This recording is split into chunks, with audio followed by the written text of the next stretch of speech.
Hey, what's going on guys? My name is Alex and welcome back to another video. Today I'm going to show you how to automatically clear cookies after you close your Google Chrome browser. And before I start, make sure you enable subtitles on my videos to understand the better what I say.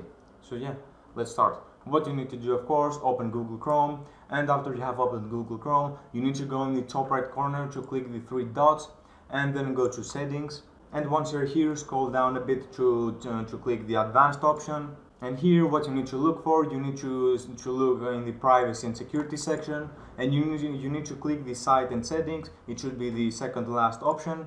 And after you have clicked that, you need to click cookies, and the setting we're going to change is going to be the second option up here in the top, where it says keep local data only until you quit your browser. By default it's going to be disabled, and what you need to do, you need to just simply enable it, and every time you close your Google Chrome from now on, all the cookies will get cleared, so no websites are tracking you and all of that.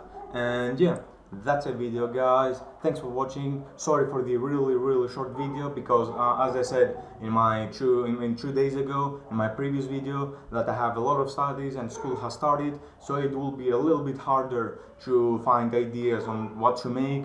And yeah, so if you have any video ideas to tell me in the comment section. And yeah, thanks for watching guys. Like, subscribe and share, and I'll see you in my next video. See ya.